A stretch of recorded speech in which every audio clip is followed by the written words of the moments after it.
96 news కు స్వాగతం. ముందుగా హెడ్లైన్స్.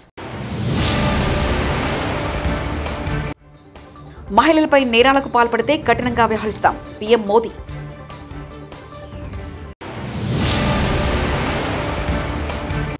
శ్రీకృష్ణుడు గీతాబోధ అనుసారమే అక్రమ నిర్మాణాల కూల్చివేత రేవంత్ రెడ్డి.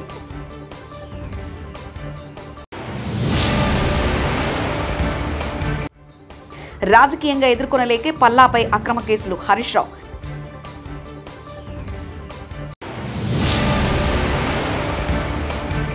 కాంగ్రెస్ నేతలకు ముచ్చెమటలు పట్టిస్తున్న వాల్మీకి స్కామ్ కేటీఆర్.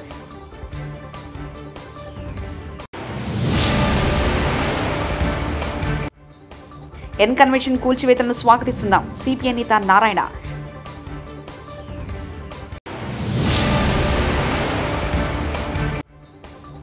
తిరుమల శ్రీవారిని దర్శించుకున్న క్రికెటర్ ఉమేష్ యాదవ్.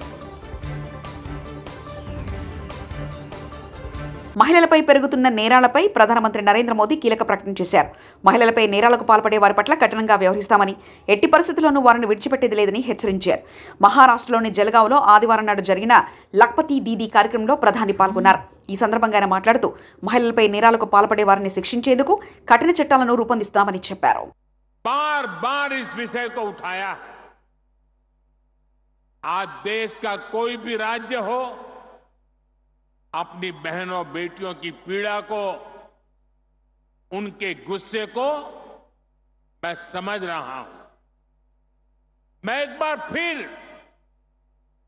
देश के हर राजनीतिक दल से कहूंगा, हर राज्य सरकार से कहूंगा कि महिलाओं के खिलाफ अपराध अक्षम्य पाप है. दोषी कोई भी हो वो बचना नहीं चाहिए. उसको किसी भी रूप में मदद करने वाले बचने नहीं चाहिए. अस्पताल हो. మిస్ ఇండియా పోటీలో ఎస్టీ, ఎస్సీ, మైనార్టీ వాళ్ళు ఎందుకు ఉండట్లేదు? మిస్ ఇండియా లిస్టు తీశాను, అందులో ఒక్క దళిత్, ఆదివాసీ, ఓబీసీకి సంబంధించిన మహిళ ఉండరు. బాలీవుడ్లో సైతం 90% వీళ్ళెవరూ ఉండరంటూ రాహుల్ గాంధీ వ్యాఖ్యానించారు. मैंने चेक किया भाई, मैंने लिस्ट निकाली है. मैंने कहा भैया मिस इंडिया की लिस्ट निकाली मैंने कहा देखता हूं. मैं कहता हूं देखो यार, अच्छा अब कहते हैं मिस इंडिया की लिस्ट निकाली मैंने. सुनो सुनो, मैंने मिस इंडिया की लिस्ट निकाली. कहा ठीक है देखते हैं. मतलब माइनॉरिटी भी 90% में आती है मैडम, आप भी शामिल हैं. और आपको और शायद जो आपके साथ हो रहा है वो सबसे ज्यादा खराब है. मतलब आप पर तो डायरेक्ट आक्रमण हो रहा है, राइट. मगर आप भी 90% में हैं. तो मैंने लिस्ट निकाली मिस इंडिया की. मैंने कहा भैया इसमें तो होगा, मतलब एक दलित महिला तो होगी, एक आदिवासी महिला तो होगी. ना दलित है, ना आदिवासी, ना ओबीसी, कोई नहीं. దేశంలో గత 2 వారాల్లో మహిళలపై అకృత్యాలకు ఘటనలు చోటు చేసుకున్న నేపథ్యంలో ప్రధానమంత్రి ప్రకటన ప్రాధాన్యత సంతరించుకుంది. శ్రీకృష్ణుని గీతాబోధ అనుసారమే ఈ అక్రమ నిర్మాణాలు కూల్చివేస్తున్నామని ముఖ్యమంత్రి రేవంత్ రెడ్డి తెలిపారు. చెరువుల అక్రమదారుల్లో ప్రభుత్వాలను ప్రభావితం చేసేవారు ఉండడంతో పాటు ప్రత్యక్షంగా ప్రభుత్వంలో భాగస్వాములైన వారు, సమాజాన్ని ప్రభావితం చేసేవారు ఉన్నా కూడా తాను పట్టించుకోనని, ఎవరు ఎంత ఒత్తిడి తెచ్చినా చెరువులను ఆక్రమించిన వారి భరతం పడతానని హెచ్చరించారు. హరే కృష్ణ హెరిటేజ్ ఆధ్వర్యంలో అనంత శేషస్థాన ఉత్సవం జరిగింది. ఈ సందర్భంగా సీఎం రేవంత్ రెడ్డి ప్రసంగించారు. మిత్రులకు ఫామ్ హౌస్లు ఉన్నా ఏవి వదలకుండా హైడ్రా అనే ఒక సంస్థను ఏర్పాటు చేసి, తెలియకుంటేనే ప్రజాప్రతినిధులం కొన్ని మన దినచర్యల్లో భాగంగా కొన్ని తప్పిదాలు చేస్తుంటాం. తప్పులు తెలవకుంటేనే కొన్ని తప్పులు జరిగిపోతుంటాయి. మరి ఆ ఖాతాను సవరించుకోవడానికి, ఆ బ్యాలెన్స్ షీట్ను సవరించుకోవడానికి తెలిసి కొన్ని మంచి పనులు చేయాలని నేను ప్రగాఢంగా విశ్వసిస్తున్నా, నమ్ముతున్నా. ఆ తెలిసి చెయ్యాలనుకుంటున్న మంచి పనులో భాగము ఈ చెరువులను చెరబట్టిన వాళ్ళ నుంచి విముక్తి కలిగించాలన్న ఏకైక లక్ష్యంతోనే ఈరోజు చెరువులను ఆక్రమించుకున్న వాళ్ళను ఎవరిని వదలకుండా ఉక్కు పాదంతో అణిచివేయాలన్న ఆలోచన, అందులో నిర్మాణాలను ఏ ఒత్తిడి వచ్చినా వెనక్కి తక్కకుండా తొలగించాలన్న ఆలోచనతోనే ఈరోజు ఈ చెరువులలో ఉన్న అక్రమ కట్టడాలను కూలగొడుతున్నాము. దీనికి స్ఫూర్తి భగవద్గీత. తెలంగాణ టీడీపీ నేతలతో ఆ పార్టీ చీఫ్ చంద్రబాబు భేటీ అయ్యారు. హైదరాబాద్లోని ఎన్టీఆర్ భవన్ సమావేశంలో పాల్గొన్నారు. ఈ సందర్భంగా సభ్యత్వ నమోదు కార్యక్రమం, స్థానిక సంస్థల ఎన్నికల సన్నద్ధపై దిశానిర్దేశం చేశారు. పార్టీ రాష్ట్ర అధ్యక్షుడి ఎంపికపై కూడా నేతల అభిప్రాయం తీసుకున్నట్లు సమాచారం. 2036 ఒలింపిక్స్ హైదరాబాద్లో నిర్వహించే అవకాశం ఇవ్వాలని కేంద్రాన్ని కోరామని సీఎం రేవంత్ రెడ్డి తెలిపారు. ఒలింపిక్ ఆర్గనైజ్ చేసే సత్తా హైదరాబాద్కు తమ ప్రభుత్వానికి ఉందని చెప్పారు. క్రీడల్ని ప్రోత్సహించాలన్నదే ప్రభుత్వ ధ్యేయమన్నారు. మొన్ననే సిరాజ్కు గ్రూప్ 1 ఉద్యోగం ఇచ్చామని, బాక్సర్ నిఖత్ జర్కిన్కు 2 కోట్ల నగదు, డీఎస్పీ పోస్ట్ ఇచ్చినట్లు ఆయన పేర్కొన్నారు. వచ్చే అకాడమిక్ ఇయర్ నుంచి స్పోర్ట్స్ యూనివర్సిటీని ప్రారంభిస్తామని ఆయన వెల్లడించారు. ఇదే కాకుండా 2036లో ఒలింపిక్ గేమ్స్ని ఇండియా ఆర్గనైజ్ చేయాలని ప్రధానమంత్రి గారు ఏదైతే ఆలోచన చేస్తున్నారో ఆ ఒలింపిక్ గేమ్స్ని హైదరాబాద్ వేదికగా మేము నిర్వహిస్తాం. తెలంగాణ రాష్ట్రానికి అవకాశం ఇవ్వండి. ఇంటర్నేషనల్ స్టాండర్డ్స్ స్టేడియంస్ని అన్నిటిని కూడా ఇన్ఫ్రాస్ట్రక్చర్ తెలంగాణ రాష్ట్ర ప్రభుత్వం క్రియేట్ చేస్తుంది. తెలంగాణ రాష్ట్ర ప్రభుత్వం ఆ వసతులను అన్నిటిని కూడా ఇప్పటి నుంచే ప్రణాళికబద్ధంగా అభివృద్ధి చేస్తామని చెప్పి మేము వారికి చెప్పడం జరిగింది. ఉస్మానియా గాంధీ హాస్పిటల్, ఇతర ప్రభుత్వ ఆసుపత్రుల్లో మందులు దొరకడం లేదు. రాష్ట్రంలో పారిశుద్ధ్యం పడకేసిందంటూ, గ్రామాల్లో మున్సిపాలిటీలో ఎక్కడ కూడా చెత్తెత్తే పరిస్థితి లేదంటూ స్వయంగా జీహెచ్ఎంసీ కమిషనరే మా ఇంట్లో చెత్త తీసుకోవడం లేదని చెప్తున్నారంటూ హరీష్ రావు వ్యాఖ్యానించారు. ఆసుపత్రిలో ఏ మెడిసిన్స్, సింపుల్ మెడిసిన్స్, క్లోరోమోజల్, NAC 40 mg, గ్లైకోమైట్, ఫ్లెకన్జోల్, పారాసిటమల్ లిక్విడ్ 10 mg, అటినాస్ 10 mg, సారావెట్ క్రీమ్, ఆయింట్మెంట్, అమెక్సోక్లిప్, పెంటాష్ డిజైన్, కాళ్ళ నొప్పులు, కీళ్ళ నొప్పుల మందులు, ఈ మందులు లేవు దవాఖానలో. అసలు మందు ప్రభుత్వ ఆసుపత్రుల్లో మందులే లేవు. బయటకు రాసే పరిస్థితి వచ్చింది. మీరు రివ్యూ చేయాల్సింది ఏంది? ప్రజల ఆరోగ్యం కంటే ముఖ్యమైనది ఏంటిది? ఇవాళ ఎక్కడ చూసినా రాష్ట్రంలో పూర్తిగా పారిశుద్ధ్యం పడకేసింది. గ్రామాల్లో కానీ మున్సిపాలిటీల్లో ఎక్కడ కూడా చెత్త ఎత్తే పరిస్థితే లేదు. జీహెచ్ఎంసీ కమిషనరే చెప్తుంది కదా, నా ఇంట్లోనే 3 రోజులు చెత్త ఎత్తలేరని. ఇక ప్రజలు కూడా పట్టించుకోవాలి. వాల్మీకి స్కామ్ డైవర్షన్ కోసమే హైడ్రా అంటూ కేటీఆర్ వ్యాఖ్యానించారు. 187 కోట్ల ఎస్టీ కార్పొరేషన్ డెవలప్మెంట్ నిధులు బుక్కిన కాంగ్రెస్ నాయకులు వాల్మీకి స్కామ్లో V6 సంస్థ ఓనర్ వివేక్ పాత్రపై సంచలన వ్యాఖ్యలు చేసిన కేటీఆర్, కర్ణాటకలో జరిగిన వాల్మీకి స్కామ్లో తెలంగాణ కాంగ్రెస్ నాయకుల పాత్ర, సీఎం సిద్ధరామయ్య డైరెక్ట్గా ఇరుక్కున్న ఎస్టీ కార్పొరేషన్ డెవలప్మెంట్, 187 కోట్ల నిధుల తరలింపు, కుంభకోణంలో తెలంగాణ కాంగ్రెస్ నాయకుల అకౌంట్లలో 45 కోట్ల నిధులు తరలింపు, V6 బిజినెస్ సొల్యూషన్ పేరిట ఉన్న కంపెనీలో 4.5 కోట్ల తరలింపు, సిద్ధరామయ్యను సీఎం పదవి నుంచి తప్పించాలని అధిష్టానంపై ఒత్తిళ్లు, సిద్ధరామయ్యను మారిస్తే తెలంగాణలో రేవంత్ రెడ్డిని కూడా మార్చాలంటూ కర్ణాటక మంత్రి సతీష్ జర్కిహోలీ కీలక వ్యాఖ్యలు చేశారు. ఈ స్కామ్ మీద మీడియాతో చర్చ జరగకుండా ఎన్కన్వెన్షన్ మీద హైడ్రా పేరిట దాడులు అంటూ హైడ్రామా అంటూ కేటీఆర్ వ్యాఖ్యానించారు. కర్ణాటకలో జరిగిన వాల్మీకి స్కామ్ కర్ణాటక కాంగ్రెస్కే కాదు, తెలంగాణ కాంగ్రెస్ కూడా ముచ్చెమటలు పట్టిస్తోంది. కింద మీద పడి ఇక్కడ కాంగ్రెస్ వాళ్ళు, రేవంత్ రెడ్డి గారు మీడియాని మేనేజ్ చేస్తూ విషయాలు బయటికి రాకుండా ఆపుతా ఉన్నారు. కానీ ఆ మబ్బులు కూడా తప్పకుండా 4-5 రోజుల్లో విడిపోతాయని నేను అనుకుంటాను. గవర్నమెంట్ డబ్బులు గవర్నమెంట్ అకౌంట్ల నుంచి అక్రమంగా ఏ కారణం లేకుండా సరిగ్గా పార్లమెంట్ ఎలక్షన్కు ముందు 180 కోట్ల రూపాయలు దారిమల్లినాయి. కర్ణాటక ముఖ్యమంత్రి స్వయంగా సిద్ధరామయ్య గారు అసెంబ్లీలో ఈ వాల్మీకి స్కామ్లో భారీ ఎత్తున డబ్బులు దారిమల్లినాయని ఆయనే ఒప్పుకున్నారు. అందులో హైదరాబాద్లోని 9 బ్యాంక్ అకౌంట్లకి 45 కోట్ల రూపాయలు ట్రాన్స్ఫర్ చేశారు. దీని మీద ఎంక్వైరీ మొదలు కాగానే ఏమైందో ఏమో తెలియదు కానీ వాల్మీకి కార్పొరేషన్ అకౌంట్ సూపరింటెండెంట్ ఆఖరికి ఆత్మహత్య చేసుకున్నాడు.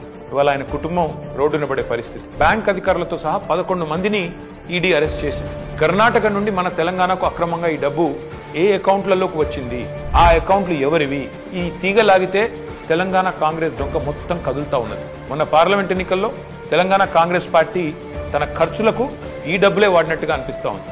4.5 కోట్ల రూపాయలు నేరుగా V6 బిజినెస్ అనే కంపెనీకి ట్రాన్స్ఫర్ అయినట్టుగా ఆధారాలు ఉన్నాయి. ఈ V6 బిజినెస్ కంపెనీ ఓనర్ ఎవరు? SIT, CID, ED ఈ దాడులన్నీ జరిగిన తర్వాత కూడా మన తెలుగు మీడియాలో ఈ వార్తలు రాకుండా అడ్డుకుంటున్నది ఎవరు? పార్లమెంట్ ఎన్నికల సమయంలో కొన్ని బంగారం షాపులు, బార్ల నుండి భారీ మొత్తంలో డబ్బులు తీసుకున్నట్టుగా తెలుస్తా ఉంది. వారికి కాంగ్రెస్ పార్టీకి ఉన్న అనుబంధం ఏంది? ఇవన్నీ కూడా బయటికి రావాలి. కర్ణాటక ముఖ్యమంత్రి సిద్ధరామయ్యను గనక పొరపాటున తొలగిస్తే పక్కన ఉన్న తెలంగాణ సర్కారు కూడా కూలుతుంది అని ఈ మధ్యనే కర్ణాటక మంత్రి సతీష్ జరికోలి అంటున్నారు. మరి కర్ణాటక కాంగ్రెస్ తో తెలంగాణ కాంగ్రెస్ కు అంతలాగా పెనవేసుకున్న ఈ అనుబంధం ఈ వాల్మీకి స్కామేనా? ఈ వాల్మీకి స్కామ్ లో భారీ మొత్తంలో వాటా తెలంగాణ కాంగ్రెస్ నాయకులకు కూడా చేరిందని ఆధారాలు దొరికినా ఈడీ ఎందుకు మౌనంగా ఉంటుంది? అసలు తెలంగాణ కాంగ్రెస్ నాయకుల మీద దర్యాప్తు జరగకుండా రక్షిస్తున్నది ఎవరు? పార్లమెంట్ లో గాయ చేసుడు తప్ప బయట మాత్రం ఏమీ తమ సొంత పార్టీ అవినీతి మీద నోరు విప్పని రాహుల్ గాంధీ ఖచ్చితంగా నోరు విప్పాలి. ఈ వాల్మీకి కార్పొరేషన్ గుట్టు విప్పాలని చెప్పి నేను డిమాండ్ చేస్తా ఉన్నాను. తిరుమల శ్రీవారిని ఆదివారం పలువురు ప్రముఖులు దర్శించుకున్నారు. టీమిండియా క్రికెటర్ ఉమేష్ యాదవ్, రచయిత రామజోగయ్య శాస్త్రి కుటుంబ సభ్యులతో కలిసి స్వామివారిని దర్శించుకున్నారు. వీఐపీ ప్రారంభ విరామ దర్శన సమయంలో వారు స్వామివారి సేవలో పాల్గొన్నారు. తిరుమల తిరుపతి దేవస్థాన అధికారులు వారికి స్వాగతం పలికి దర్శన ఏర్పాట్లు చేశారు. వీరికి రంగనాయకుల మండపంలో పండితులు ఆశీర్వచనం చేసి స్వామివారి తీర్థప్రసాదాలను అందజేశారు.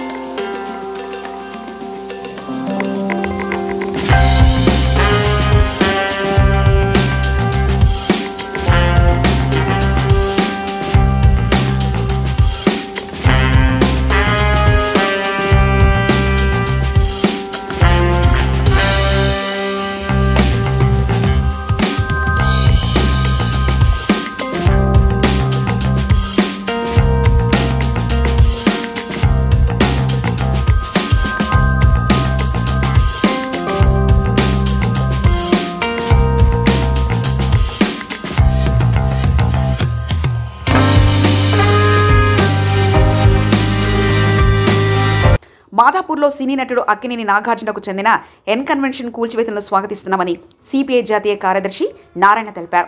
ఎన్ కన్వెన్షన్ను కూల్చివేసిన ప్రాంతాన్ని ఆయన పరిశీలించారు. చెరువుల అక్రమదారుల్లో ఎంతటి వారునో ఉపేక్షించొద్దన్నారు. ఎవరు ఆక్రమించినా వారిపై హైడ్రా కూల్చివేతలు చేపట్టాలని కోరారు. అక్రమ కట్టడాలకు అనుమతులిచ్చిన వారిపైన చర్యలు తీసుకోవాలని ఆయన డిమాండ్ చేశారు. భారాస నేతలు మల్లారెడ్డి, పల్లా రాజేశ్వరరెడ్డి చెరువుల్లో కాలేజీలు కట్టారని ఆరోపించారు. పెద్ద పెద్ద వాళ్ళే కబ్జాలు చేసుకొని అనుభవిస్తూ ఉన్నారు. మేము గత 10-15 ఏళ్ళుగా అన్ని ప్రాంతాలకు పోయి చూస్తున్నాం. ఎక్కడైనా పేదవాళ్ళు ఈ ప్రభుత్వ భూములు గుడిసేసుకుంటే మాత్రం అందరూ ఎగబడి ఒంటి కాపీ వస్తారు. కానీ ఈ గుంటపురం బోకులు, చెరువు, ట్యాంకు ఇవంతా ఉండే వాళ్ళు బిల్డింగ్లు కట్టుకున్నారు. కొన్ని చోట్ల ఇంజనీరింగ్ కాలేజీ కట్టుకున్నారు, కొన్ని చోట్ల ఫంక్షన్ హాల్స్ కట్టుకున్నారు. వాళ్ళు విలాసవంతమైన జీవితాలు కనిపిస్తూ ఉన్నారు. వాటిపైన మేము ఎన్నో రోజులు ఆందోళన చేశాం. ప్రభుత్వం పెడసెన పెట్టింది. ఇప్పుడు ఎందుకైనా మంచిది, రేవంత్ రెడ్డి ముఖ్యమంత్రి అయిన తర్వాత ఈ కుంటలు, చెరువులు మొత్తం కూడా ఖాళీ చేయించడానికి ఒక సంస్థ ఏర్పాటు చేశాడు. హైడ్రా సంస్థ ఏర్పాటు చేశాడు. సరిచే చూద్దామని అని అనుకున్నాం. కానీ ఇప్పుడు ఎన్ కన్వెన్షన్ అధినేత చాలా సినీ ప్రముఖుడు ఆయన నాగార్జున, ఆయన బిగ్ బాస్కే బాస్ ఆయన దీన్ని ఆక్రమించుకున్నాడు. సరే ఏదో ఒక ఎకరం 2 ఎకరాలు ఆక్రమించడం చేసి ఉండొచ్చు. దాన్ని ఉపయోగించుకొని ఈ చెరువుని ఆక్రమించేశాడు. అది చూడండి, మామూలుగా ఎఫ్టీఎల్ నుంచి 100 మీటర్స్ తర్వాత బఫర్ జోన్ తర్వాతనే ఎండ కట్టుకునే అవకాశం ఉంటుంది. ఇక్కడ బఫర్ జోన్ కాదు, ఎఫ్టీఎల్ కన్నా ముందే వచ్చేసింది. ఇంత అక్రమంగా చేస్తున్నాడు. రోజుకి దాదాపుగా ఒక 50-60 లక్షల రూపాయలు దీనిలో వస్తున్నాయి. కోట్లు ఉండొచ్చు. టీఆర్ఎస్ గవర్నమెంట్ రాకముందుగా ఈ ఆంధ్ర వాళ్ళని మొత్తం ఆగుచేస్తాము, ఆకుపై చేసుకుంటాం, ఎన్కౌంటర్ రద్దు చేస్తామని చెప్పారు. టీఆర్ఎస్ గవర్నమెంట్కి వచ్చి అట్లా బొస్స కొట్టింది. రాత్రి ఏమైందో కానీ మొత్తం సైలెంట్ అయిపోయింది. అప్పటి నుంచి హాయిగా నడిపించుకుంటున్నాడు. మళ్ళీ రేవంత్ రెడ్డి వచ్చి దీని మీద కన్నేసాడు, ఇది కూల్చేశాడు. మనం స్వాగతిస్తున్నాం.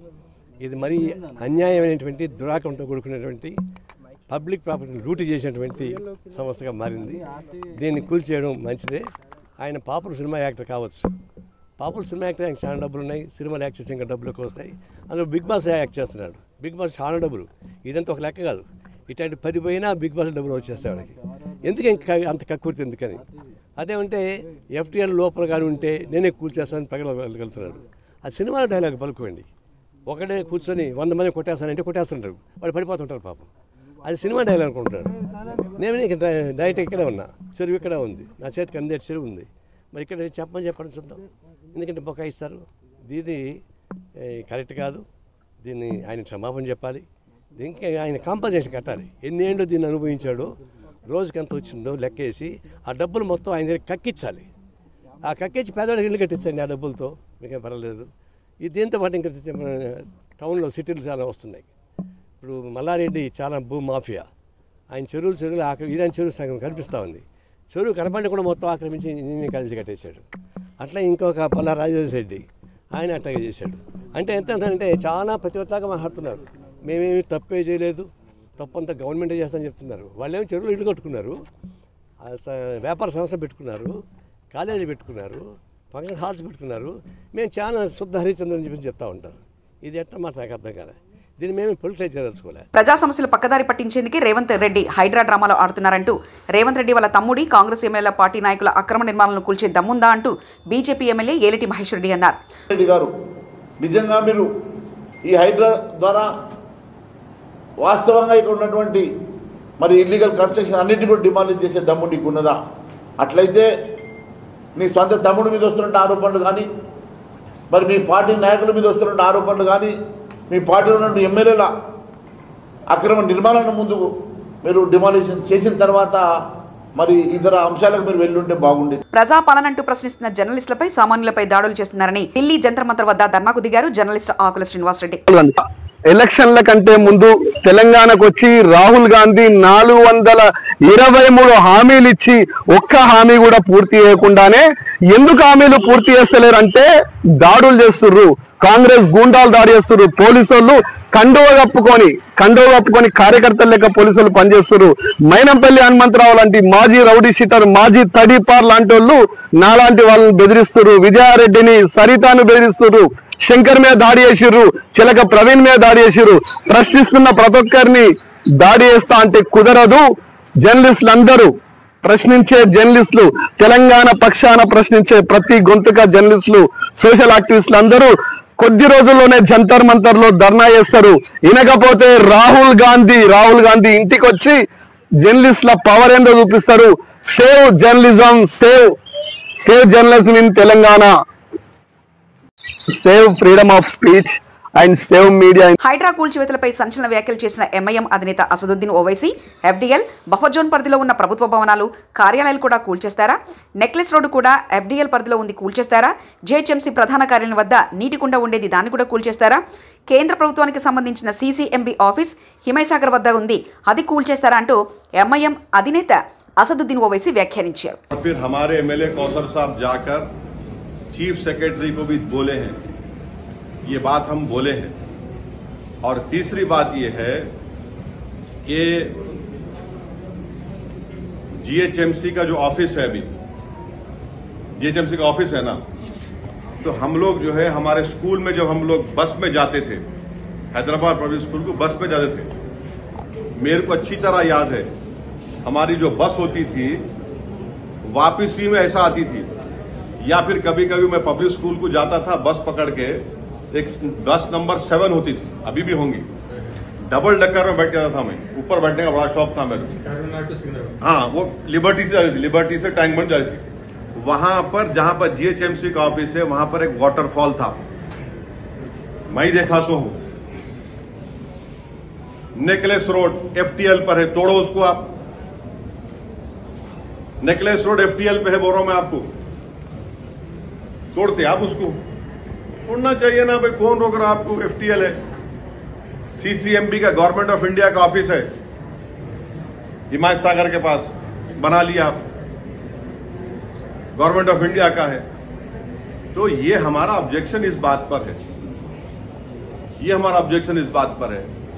और फिर जहां पर निजाम के जमाने में जब उन्होंने हुकूमत थी उनकी, तो उन्होंने उसको क्या बोलते, तोन बोलते, क्या बोलते हो, पत्थर को, हाँ नहीं वो स्टोन्स लगाते थे कि ये एफटीएल है, स्टोन्स लगाते थे, अभी भी है वो, देख लो आप जाके।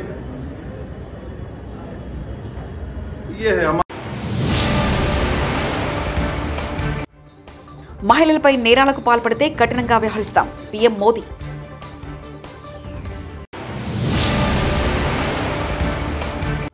శ్రీకృష్ణుడు గీతాబోధ అనుసారమే అక్రమ నిర్మాణాల కూల్చివేత రేవంత్ రెడ్డి.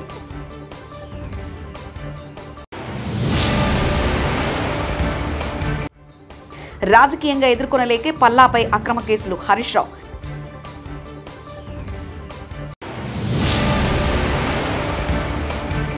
కాంగ్రెస్ నేతలకు ముచ్చెమటలు పట్టిస్తున్న వాల్మీకి స్కామ్ కేటీఆర్.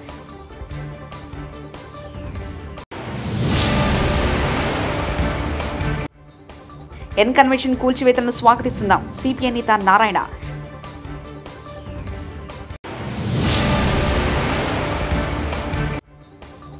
తిరుమల శ్రీవారిని దర్శించుకున్న క్రికెటర్ ఉమేష్ యాదవ్.